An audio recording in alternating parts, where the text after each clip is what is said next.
You know, it's no small matter of pride for Sun News. Our websites have been blocked in China and Pakistan. After all, we've covered extensive abuses by both of those governments. And one of the world's most outspoken critics of the Pakistani intelligence service, Tariq Fatah, actually works for us. Now, with more on what Tariq has been saying recently to raise the ire of the Pakistanis, we're joined by Sun News Live senior producer Simran Bond with Producer's Picks. Simran?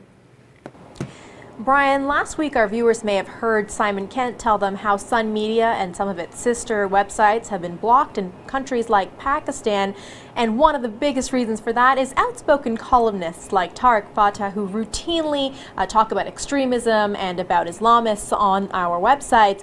Well, Tariq Fatah joined AM Agenda this week to explain why he was being targeted in countries like Pakistan and the outspoken nature of his claims. Tariq Fatah writes in a recent column that one of their targets is yours truly. A Pakistani Islamist newspaper, The Nation, is accusing me of being an agent of the Indian and Israeli secret intelligence agencies, RA and Mossad. I read this article and I thought to myself, wow, you should not be landing in Lahore anytime soon, because there'll be somebody waiting for you there. I did overfly Pakistan in April, so I just waved out to them. When we look at Pakistan, we talk about Afghanistan, we talk about Iraq, we talk about Syria. Pakistan is probably the most dangerous place on earth right now when we're talking about international politics. All international terror from the 1990s till today has roots in Pakistan by a terrorist intelligence agency called the ISI, which happens to be funded almost exclusively by the Americans. That producer's pick was brought to you by Andrew Huang, who is the lineup editor for AM Agenda. Our second pick is a little happier note now, and to conclude all that royal coverage that we've been doing for the past few weeks, this week the royal baby was born and we heard his name. His name will be Prince George of Cambridge. Now, as soon as the birth happened, many of our viewers would have seen the town crier announcing it to all of London and to the world. Let's take a listen to that clip.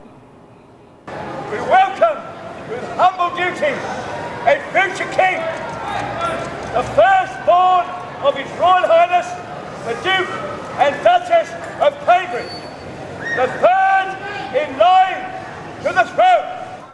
A joyous moment there, but what very few people in the world realized at that moment was that that was not an actual town crier or officially part of the proceedings. He happened to be a crasher, a self-admitted crasher, just a huge fan of the royal family, calls himself a town crier. He's attended the London Olympics and the royal wedding, and he wanted to be there for the birth. We spoke to Tony Appleton on Newswire this week and asked him how he knew about the ceremonies, why he attended, and what makes him a town crier.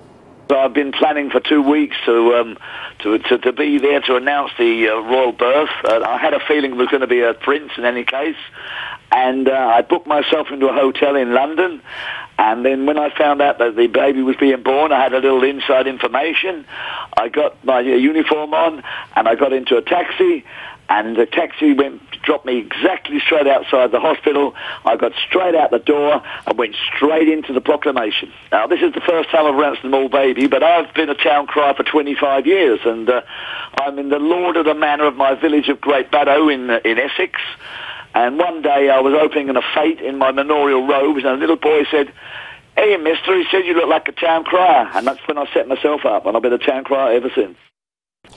Real or fake, I have to say I enjoyed that moment, one of the most joyous moments of the entire proceedings, and certainly one of the loudest. That producer's pick was brought to you by Nelson Branca, who is a chase producer for Newswire.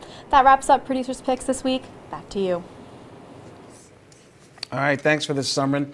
That was our senior producer here at Sun News Live, Simran Bond.